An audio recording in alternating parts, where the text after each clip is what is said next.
প্রত্যেক দিনের কাজগুলো একটু বুদ্ধি আর টিপস অ্যাপ্লাই করে যদি করা যায়, কাজগুলো কিন্তু সহজ হয়ে যায়। এমনই কিছু টিপস শেয়ার করব, চলুন দেখে নিই। এখানে আমি প্রথম যে টিপসটি শেয়ার করছি, নিয়েছি দেখুন একটি পেনের ঢাকনা। পেনের ঢাকনায় কিছুটা পরিমাণ এইভাবে আমি সেলুটেপ লাগিয়ে নিচ্ছি। কেন পেনের ঢাকনায় আমরা সেলুটেপ লাগাবো, চলুন দেখে নিই। এটাকে আমরা দেয়ালে এইভাবে সেট করে নিচ্ছি। আমরা অনেকেই ভাড়া বাসায় থাকি কিংবা দেয়ালে পেরেক পুঁতলে দেখা যায় দেয়ালটাও নষ্ট হয়ে যায়। তাই কোনো রকম পেরেক পোঁতার প্রয়োজন নেই, বা ভাড়া বাসায় আপনার এইভাবে ক্যালেন্ডার ঝুলিয়ে নিতে পারেন পেরেক পোঁতা ছাড়াই। ভালো লাগলে ট্রাই করে দেখবেন, দেয়ালে কোনো দাগও হবে না। পেঁয়াজ, আমরা অনেকেই কাঁচা পেঁয়াজ খেতে ভীষণ পছন্দ করি স্যালাডে, কিন্তু অনেক সময় কি হয়, আমরা যে কাঁচা পেঁয়াজ খাই না, মুখ থেকে ভীষণ বাজে দুর্গন্ধ বের হয়। এর জন্য পছন্দ করলেও কিন্তু সেই জিনিসটা আর খাই না। তাই পেঁয়াজ কাটার পর সামান্য ভিনিগার আর জল দিয়ে আপনারা পেঁয়াজটাকে এইভাবে 5 মিনিটের জন্য ভিজিয়ে রাখুন। 5 মিনিট পর নর্মাল জল দিয়ে ধুয়ে নেবেন। দেখবেন পেঁয়াজ খেলেও, কাঁচা পেঁয়াজ খেলেও মুখ থেকে বাজে দুর্গন্ধ কিন্তু বের হবে না। আমাদের বাড়িতে যে সিঙ্কে অনেক সময় দেখা যায় রাত্রিবেলা ছোট ছোট আরশোলা ঘোরাঘুরি করে, সিঙ্কের পাইপ থেকে বেয়ে বেয়ে ওপরে চলে আসে, রান্নাঘর নোংরা করে দেয়। এই ধরনের জলের বোতল বা কোল্ড ড্রিঙ্কসের বোতলের ওপরের অংশটা কেটে নিন। রাত্রিবেলায় এইভাবে সিঙ্কের মুখটার মধ্যে দিয়ে রাখবেন, আরশোলা অন্যান্য পোকামাকড় ঢুকবে না। এই ধরনের যে কাঁচিগুলো হয়, অনেক সময় আমরা ব্যাগে করে কোথাও নিয়ে গেলে দেখা যায় ব্যাগে থাকা জিনিসপত্র কিন্তু খুব সহজেই কাঁচির কারণে নষ্ট হয়ে যায়। এমনকি ব্যাগ থেকে কিছু বের করতে গেলে আমাদের হাত কেটে যাওয়ারও সম্ভাবনা থাকে। তাই ছোট্ট এই কাজটি করুন। আমাদের বাড়িতে যে পেনের ঢাকনাগুলো থাকে, কাঁচির মুখে আপনারা পেনের ঢাকনাটা এইভাবে ঢুকিয়ে নিন। তাহলে দেখবেন কাঁচির মুখটা আর কোনোভাবেই খুলবে না। খুব সহজে ব্যাগে করে নিয়ে যেতে পারবেন, আর নিয়ে যেতেও অসুবিধা হবে না। ব্যাগে থাকা জিনিসও আপনাদের নষ্ট হবে না। অনেক সময় ধনেপাতা আমরা দেখা যায় ফ্রিজের মধ্যে রেখে দিই, আর ফ্রিজের মধ্যে রেখে দিলেও ধনেপাতাটা হলুদ হয়ে যায়, কিছুদিন পর নষ্ট হয়ে যায়। তাই ফ্রিজ ছাড়াই ধনেপাতা কীভাবে টাটকা রাখতে পারবেন, এই ধরনের যে কৌটো বা গ্লাস থাকে নিয়ে নিন। সামান্য পরিমাণ জল নেবেন, অতিরিক্ত বেশি জল নয়। আর ধনেপাতাটাকে কিন্তু শেকড় সমেত রাখতে হবে, শেকড় কেটে ফেলে দিলে হবে না। ধনেপাতাটা শুধু যেন শেকড়টাই জলে থাকে, পাতাগুলো নয়। এইভাবে রেখে দিন ফ্রিজ ছাড়াই, দেখবেন ধনেপাতা আপনাদের অনেক দিন এরকম টাটকা ফ্রেশ থাকবে। আমাদের বাড়িতে যে এই ধরনের রিমোটগুলো থাকে, এসির রিমোট কিংবা টিভির রিমোট, অনেক সময় কি হয় রিমোটে প্রচুর নোংরা জমে যায়। তাই সামান্য পরিমাণ আপনারা একটু স্প্রে করে নিন। এখানে দেখুন, আমি এখানে সামান্য পরিমাণ বডি স্প্রে একটু স্প্রে করে দিয়েছি, তারপর তুলোর সাহায্যে রিমোটটাকে পরিষ্কার করে নিচ্ছি। কত সুন্দর পরিষ্কার হয়েছে, তুলোটা একেবারে নোংরা কালো হয়ে গেছে, দেখেই বুঝতে পারছেন। এইভাবে যে কোনো রিমোট আপনারা খুব সহজেই পরিষ্কার করে নিতে পারেন। অনেক সময় কি হয়, আমাদের হাতের কাছে ব্যালন চাকি থাকে না, বা ব্যালন চাকি ধুয়ে দিই। তাই ব্যালন চাকি ছাড়াও আপনারা কিন্তু খুব সহজেই রুটি বেলে নিতে পারেন। আমাদের বাড়িতে যে এই ধরনের বাটি থাকে, যে বাটির তলাটা প্লেন হয়, আপনারা যত বড় রুটি করতে চান সেরকম বাটি একটি নিয়ে নেবেন।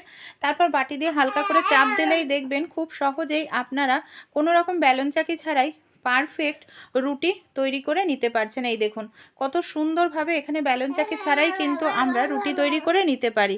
আমাদের বাড়িতে যে মিক্সার জার থাকে, প্রত্যেক দিন আমরা যে মিক্সার জারগুলো ব্যবহার করি, মশলা পেস্ট করার পর আমরা কি করি, এটাকে জল দিয়ে ভালো করে ধুয়ে উপর করে রেখে দিই। এতে কি হয়, মিক্সার জারের যে ব্লেডটা জং লেগে যায়, এমনকি কিছুদিন পর আবার ব্লেডটাকে চেঞ্জ করতে লাগে। তাই যখনই আপনারা কোনো কিছু পেস্ট করবেন, ধোয়ার পর আপনারা সামান্য পরিমাণ একটু তেল এইভাবে দিয়ে রেখে দিন। তেল দিলে দেখবেন ব্লেডটায় আপনাদের কোনো রকম জং ধরবে না, এমনকি অনেক দিন টেকসই হবে। আপনাদের বাড়িতে যদি পুরনো একটি মোজা থাকে, এইভাবে মোজাটাকে আপনারা হাতের মধ্যে পরে নিন। তারপর সামান্য পরিমাণ মোজার মধ্যে একটু টুথপেস্ট ভালো করে আপনারা এইভাবে লাগিয়ে নিন। মোজাটাকে খুব ভালো করে সুন্দর করে ভিজিয়ে নিন। আমাদের বাড়িতে বাথরুমে যে আয়না থাকে না, অনেক সময় আয়নাতে প্রচুর পরিমাণে এইভাবে নোংরা হয়ে যায়, ছিটছিট সহজে উঠতে চায় না। এর মোজা নরম হওয়ার কারণে এইভাবে আপনারা খুব সহজে মোজা আর টুথপেস্ট দিয়ে আয়নাটাকে নতুনের মতো চকচকে করে নিতে পারেন। দেখুন কতটা সুন্দর পরিষ্কার হয়েছে। অনেক সময় দুধের প্যাকেট কিংবা কফির প্যাকেট, চায়ের প্যাকেট কিছুটা ঢালার পর হয়তো প্যাকেটে থেকে যায়, আর এইভাবে রেখে দিলে হাওয়া বাতাস ঢুকে যায়। আমরা অনেক সময় গার্ডার দিয়ে আটকে রাখি, তাও হাওয়া বাতাস ঢুকে নষ্ট হয়ে যায়। তাই একটি চামচের হ্যান্ডেল হালকা গরম করে নিন, কাটা জায়গায় হ্যান্ডেলটাকে এইভাবে ঘষে নিন, একেবারে সিল হয়ে যাবে, হাওয়া বাতাস ঢুকবে না, প্যাকেটে থাকা জিনিসও ভালো থাকবে। আপনারা কখনো সুইচ বোর্ডে মধ্যে বৌলিনের ব্যবহার করেছেন? কেন আমরা সুইচ বোর্ডের মধ্যে বৌলিনের ব্যবহার করব, চলুন দেখে নিই। রান্নাঘরে যে সুইচ বোর্ডটা থাকে না, অনেক সময় আমরা রান্না করতে করতে তেল মশলা হাতে সমেত সুইচ অন অফ করি, এতে সুইচ বোর্ডটা নোংরা হয়ে যায়। আর দেখুন সুইচ বোর্ড ইলেকট্রনিক্সের জিনিস, তাই এটা জল দিয়েও ধোয়া যায় না। সামান্য পরিমাণে একটু বোরোলিন নিয়ে নিন, বোরোলিন দিয়ে এইভাবে যদি সুইচ বোর্ডটাকে একটু পরিষ্কার করেন, দেখবেন খুব সুন্দর পরিষ্কার হবে। এমনকি তেল মশলা নোংরা খুব সহজেই সুইচ বোর্ড থেকে উঠে যাবে। আর এটা আপনারা মাঝে মাঝেই করবেন, তাহলে দেখবেন সুইচ বোর্ডে আর কখনোই নোংরা হবে না, সেই সঙ্গে আপনাদের সব সময়ই নতুনের মতো পরিষ্কার থাকবে। ভালো লাগলে ট্রাই করে দেখবেন এই ছোট্ট টিপসটি আপনারাও। আমাদের বাড়িতে যে এই ধরনের পুরনো চা ছাঁকনি থাকে, অনেক সময় দেখা যায় চা ছাঁকনিটা ভেঙে গেছে, আমরা ব্যবহার করি না, ফেলে দিই। তাই এই ধরনের চা ছাঁকনি ভুলেও ফেলবেন না। আমরা যে আদা ব্যবহার করি, অনেক সময় ছুরি দিয়ে বটি দিয়ে আদার খোসা ছাড়াতে গেলে খোসার সঙ্গে বেশ কিছুটা আদা আমাদের নষ্ট হয়।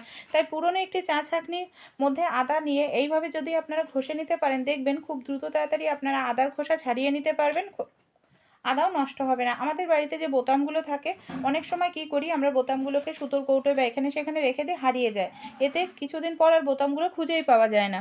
বড় একটি সেফটি পিন নিয়ে নিন।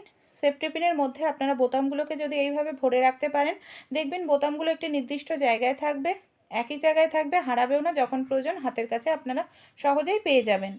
আমাদের বাড়িতে যে সুইচ বোর্ড থাকে, আমরা যে ভুলগুলো করে থাকি, অনেক সময় দেখা যায় ফোন চার্জ করার পর ফোন খুলে নিই, সুইচটাকে অন করে রেখে দিই।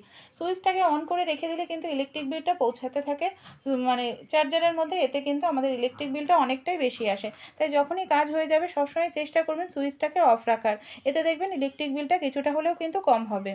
অনেক সময় আমরা লুচি বেলতে যাই, দেখা যায় মানে ব্যালন জায়গায় হাতের কাছে যদি না থাকে, ছোট্ট একটি প্লেট আমি তেল মাখিয়ে নিলাম আর একটি কাপ নিয়ে নিচ্ছি।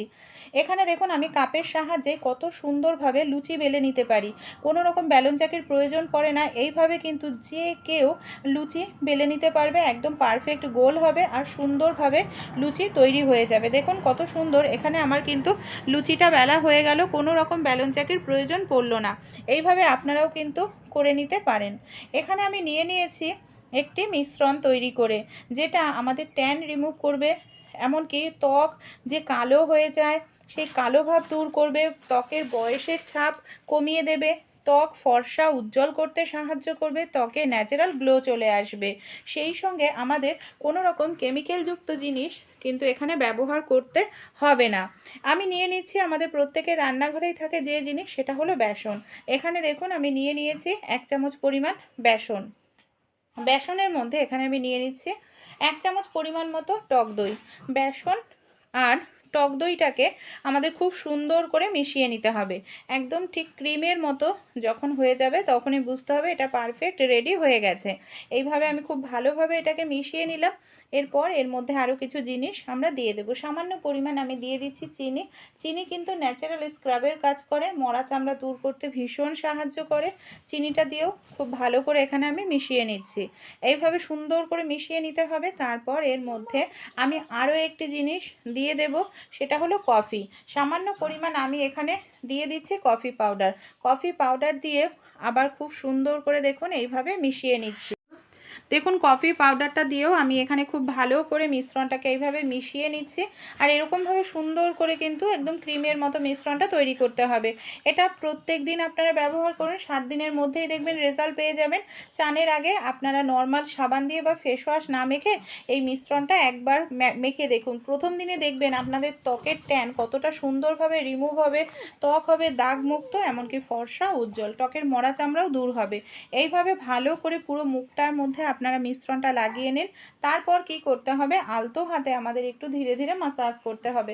মাসাজ করলে রক্ত চলাচলটা ভালো হয়, ত্বকের মরা চামড়া দূর হয় আর ত্বকের দাগ ছোপও কিন্তু দূর হয়। এইভাবে মাসাজ করার পর আপনারা 5 মিনিট মতো রেখে দিন।